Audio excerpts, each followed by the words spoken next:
What's up, guys? Welcome back to Newswave. So over the weekend, there's been a lot of talk around Grand Theft Auto Trilogy, the Definitive Edition, and somehow the entire situation just continues to get worse and worse and worse. And we're going to go over all of that here today. Also, we're going to be talking about the NPD results for the month of October, showing strong sales for not only the Switch, but also Metroid Dread, and we're also going to be going over Nintendo and Doug Bowser responding to a lot of the criticisms around Nintendo Switch Online, but did they actually really say anything? Guys, if you enjoy these videos, make sure that like button helps out a ton, and if you're new here to the Spawn Wave channel, make sure you subscribe down below and ring that notification bell so you can keep up to date with all the uploads here on the channel. And we're going to start today with Microsoft and their Xbox anniversary stream that's taking place later on this afternoon. I'm looking forward to it, mostly for the nostalgia trip, but it sounds like we could be getting some news around backwards compatible titles, some that are already backwards compatible, maybe getting some updates, others being new entries for the Xbox. But we can see this here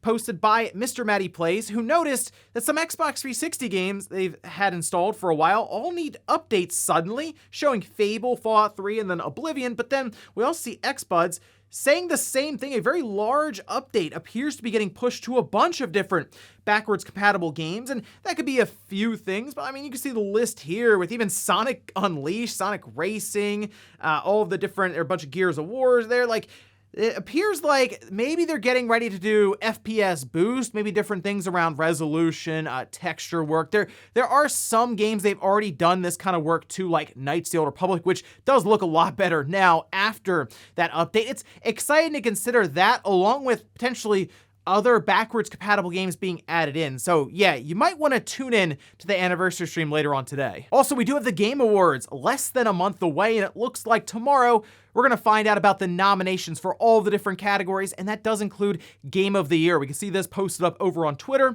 from the Game Awards, saying the nominees for the Game Awards are coming Tuesday at 9 a.m. Pacific time, noon Eastern. Join Jeff Keighley from the Microsoft Theater for the live stream revealing nominees in all 30 categories. So you have a YouTube and a Twitch link there, but last time there was like a premiere and he just kind of went through all the different categories and did the presentation for each game nominee one after the other. And obviously a lot of discussion is going to be had over the next 3 to 4 weeks around Game of the Year, because to be honest, there's no standout like, okay, that game is definitely going to win. There's no Breath of the Wild, Last of Us, God of War, Sekiro. Like, even that was kind of up in there with Resident Evil 2 right next to it. But this year in particular, we're talking about something like maybe Forza Horizon 5 getting thrown in there. So I'm very interested to see which games will be nominated, then of course, which way the public opinion kind of shifts, who everyone's picking out of the games that they have nominated. So it should be a lot of fun, and I'm sure everyone will be very polite about it. Oh, and I've been keeping you guys up to date on these different deals that are popping up online as we're heading towards Black Friday and obviously the holidays, where you might be trying to save some money and maximize the number of gifts you can give. We can see this though over on GameStop. Looks like right now they're running a buy two get the third free sale, but on top of that, they appear to have discounts on first-party Nintendo titles as well as Sony PlayStation 5 games. You can see this is over on their deals page currently, where they have the buy two get one free green banner above several games that are already marked down, like Breath of the Wild, for example, $38, but it is part of that buy two get one free sale. So you pick that up along with Super Mario Odyssey, maybe throw Smash Brothers in there, and you're paying for two of them, getting the other one free while they're all already discounted. Like, this is a pretty good combination you could take advantage of right now. And as I said, PS5 titles, I noticed games like Deathloop was down to like $26. There was Sackboy, and there's also Spider-Man. So if you're looking to save some money and pick up a bunch of games, make sure you take a look through these deals page, obviously depending on if games are in stock or not. And I'm not really sure how long this sale is going on. It almost kind of got framed as just holiday in general. So hopefully this is going for the next couple of weeks so you can continue to look through and pick out a bunch of games. And guys, with some of the quick news out of the way, let's get into the bigger stuff. Let's start right away with Grand Theft Auto Trilogy, the Definitive Edition. What a disaster this launch has been. Something that sounded so cool when we were hearing about all the rumors has turned into this. Well, let's start with the PC version currently, which is still pulled down, at least the time of this recording. That's right, they had it up for launch, people were buying it, and then they had to pull it down completely, even apparently pulling access to the game for people who had already bought it. We can see this over on Eurogamer. Rockstar pulls Grand Theft Auto, the Trilogy, the Definitive Edition from sale on PC, and we have a statement from Rockstar where they say the Rockstar Games launcher is now online, but GTA the Trilogy, the Definitive Edition is unavailable to play or purchase as we remove files unintentionally included in these versions. We're sorry for the disruption and hope to have correct ones up soon, which has led to a bunch of people just requesting refunds, and Rockstar has responded to some of those requests saying, hey, fill out the Rockstar support page here and we'll get back to you, which, yeah, I guess if they take the game back away from you after you purchase it, you should probably look into getting your money back then if you've had it with all of this, because then they've revoked access to it. Like I said, digital age looking pretty good right now. Now, as for what files they're talking about that were unintentionally included, we can see this over on VGC. Grand Theft Auto the Trilogy Definitive Edition's chaotic launch continued on Saturday, as Rockstar confirmed has pulled the PC version to remove unintentionally included game files. These include unlicensed music, full game scripts with developer notes, and allegedly a certain minigame from back in the day that's been dubbed Hot Coffee. And if you don't know, it was something that was left in the game files back on the PS2. There was like the original version of San Andreas, and people realized that if you do certain steps, specifically with like a hacked or modded PS2, you could activate a minigame that kind of bypassed the ESRB rating system. And I remember specifically at GameStop, we got an email that was like, hey, you got to start pulling these games off the shelf now. They're getting recalled. So some people still look for that original version of the game. It wasn't something that you could just access unless you had a modified PS2, at least from what I remember, but it was a big enough deal that it made the news. There's a whole thing there. And there were people asking, okay, should that original San Andreas be rated adult? Well, we didn't get that far because it started getting pulled down. They reissued a new version of Grand Theft Auto San Andreas that was then good to sell with that Hot Coffee mod completely removed. As for the music, it's a little weird that clearly they didn't have the rights to all the music from these different games like Vice City, for example, but the fact that they just left the music in there is an odd decision. This whole thing, I feel like we've said this a bunch of times now, screams rush job. Like, they had to get out for the holidays. Clearly, the developers working on it did not have the time or budget granted to make this happen, which is weird because it's Rockstar. It's Take-Two. They're not exactly hurting for money. You figure, hey, you know what? If this has to miss the holidays, it's Grand Theft Auto.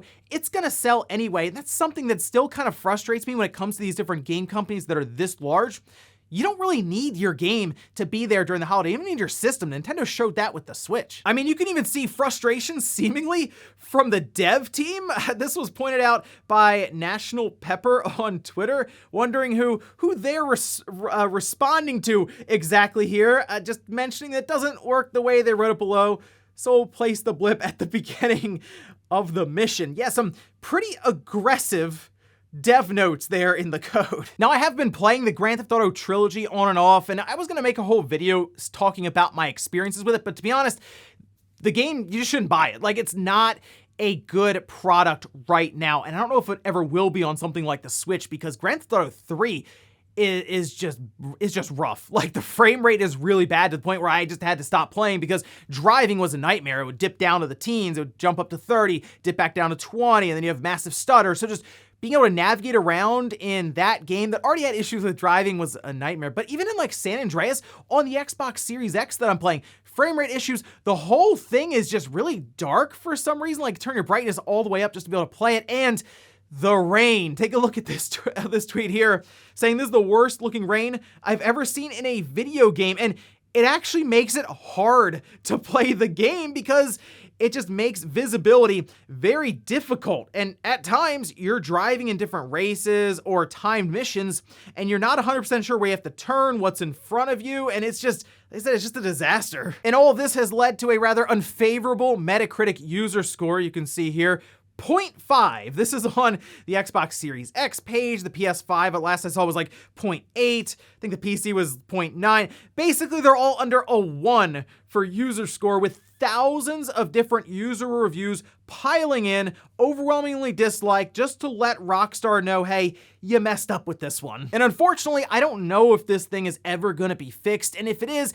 it'll probably turn into like a Cyberpunk roadmap where the entire year is just bug fixes, hot fixes, patches, because there is a lot to repair here with this trilogy. And it's weird because it should have been a layup for Rockstar. Like, we already like these games. You just make sure the port's good and you'll be rolling in money and sales. And we don't really get a lot of Rockstar releases as it is. And this being the latest one is just unfortunate now. So as I said before, I don't think it can get any worse, but they keep surprising me. Next up, let's talk about the NPD results for the month of October. This covers all boxed and some digital sales in the US. Now, for system side, the Switch ended up selling the best just overall. Makes sense because the OLED system came out. There was a lot of excitement around it, even though when they first unveiled it, quite a bit of disappointment online, but it's a Switch with an OLED screen that is larger. So if you are a handheld gamer primarily with the Switch, you were probably going to be picking this one up. But we can see the different games here. Starting at the top, we'll go over the top 10 actually.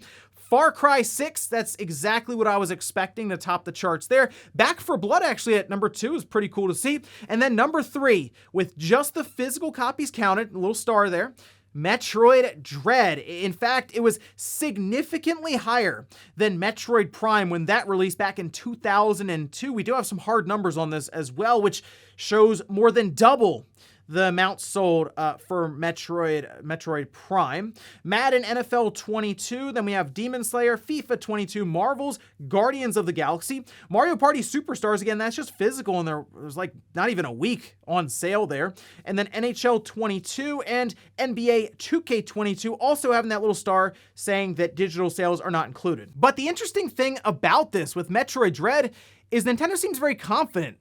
Doug Bowser told us how many it sold in its first month, being 854,000 copies, which puts it at more than double what Metroid Prime sold back in 2002, about 360,000 copies. That, of course, all physical. We weren't downloading games back during the PS2, GameCube, or original Xbox era. But at that time, Metroid Dread came in second place behind Vice City. So it was a pretty good outing there for Metroid Prime, but a much better one even for Metroid Dread, and it's looking like Nintendo is pretty happy with those sales currently, even going out to brag about it essentially through a press release. And now we look towards the holidays and eventually into 2022. Will Metroid Dread cross that 3 million mark and become the best-selling game in the franchise?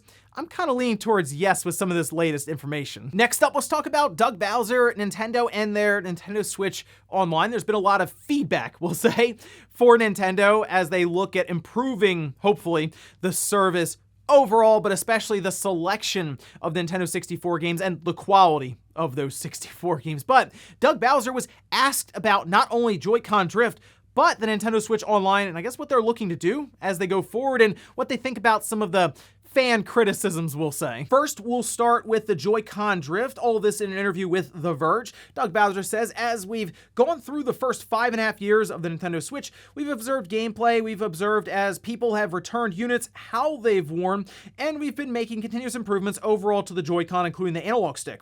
This latest version, Nintendo Switch OLED, has the same updated analog stick that's now available in the original Nintendo Switch and Nintendo Switch Lite. Now, on the Nintendo 64 games with the Switch Online, the poor emulation, fan complaints, all of this, he says, we're constantly looking for ways to make our online features and those games better and continuing to add value through more services and more games as we go forward. We take the feedback very seriously, and we're continuing to look at ways to improve the overall performance. For us, it's about quality and great content at a great value. Well, as I've said before, Nintendo America is essentially a marketing arm for Nintendo, their main headquarters in Japan. So Doug Bowser, I don't think he's gonna give any real definitive answer for a lot of this stuff, mostly just roundabout things saying, oh, we are listening to feedback, we're looking to add quality and a bigger selection of games. And well, the quality aspect certainly has to come into play here, hopefully soon through different patches for that online service. Yeah, Nintendo probably is looking at the feedback, I'm sure, but will they react and build out their base online service with things like messaging or voice chat? That's hard to say because, as been noted here with that Joy-Con drift, we're like 5 years in.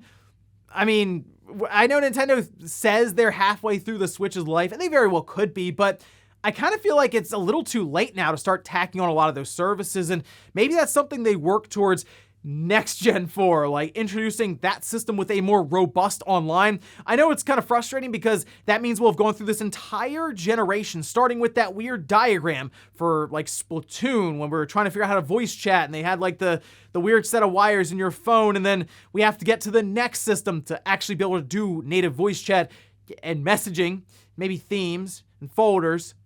The basic stuff. Those sound like next-gen features right now. I was more curious how Doug Bowser would respond to the 64 stuff, and he kind of went around it. So while, yeah, technically they talked about it, unfortunately it doesn't seem like they responded as strongly as, say, hey, Metroid Dread sold 854,000 copies. It's good to know they're confident about that. I'd like to see a little more confidence on the side of the Nintendo 64 and expansion pack offerings there. So I guess we'll keep an eye out because I want to see what they're going to do as we head towards the end of this year. Are they just going to add one 64 game? Are they going to add 3? Are they going to have basically games spread out all across the different systems they have now? That's going to at least tell us where we'll be, say, a year from now. And if at that point, people can look at the service and say, okay, yeah, it's worth $50 because at least they have a bunch of Nintendo 64 games available. And in our last bit of news, let's talk about Sony and PlayStation 5 production. We know the PlayStation 5 is very difficult to find.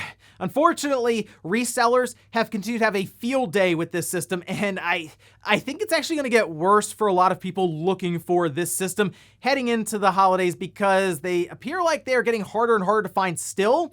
And it actually makes sense considering Sony is just having a hard time producing these. In fact, they're cutting down their expectations around how many they're able to make. We can see this over on Engadget. This is from Bloomberg, a report that they published saying the company has reportedly cut its previous production forecast of 16 million down to 15 million, putting its target of 14.8 million PS5 sales by March in jeopardy if the report is accurate. It also makes a bad situation worse in terms of consumers being able to pick up a PS5 over the holidays. You may be noticing, oh, they said 14.8 million PlayStation 5s.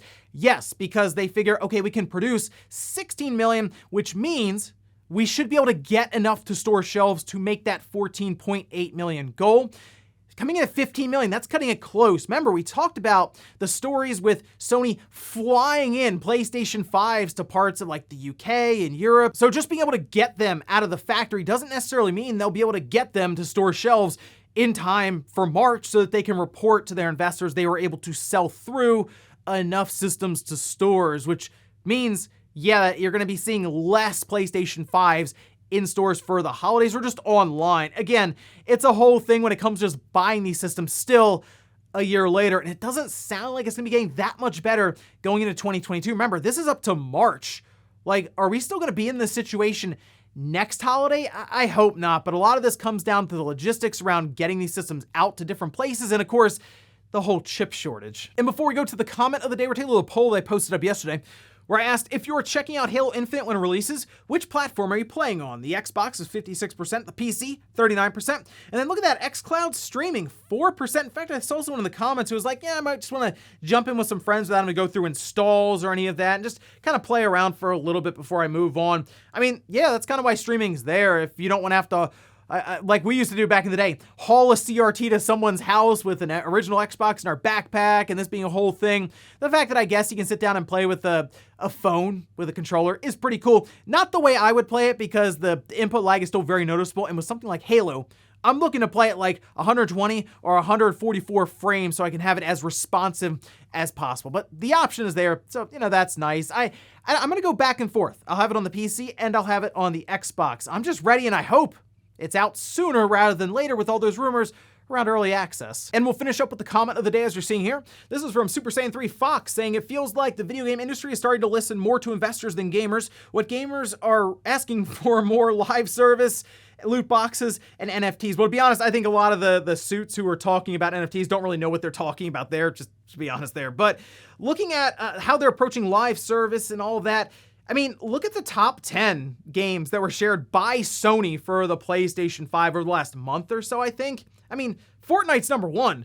That's a live service game. It makes a ton of money. Even Call of Duty Black Ops Cold War, FIFA 21, NBA 2K21, while those are yearly series, they still have additional spend options with like currency in-game that you can buy, their loot boxes, all these different things. Destiny 2, live service game. MLB The Show is a yearly sports game with in-game currency. We have to go all the way down to number 8.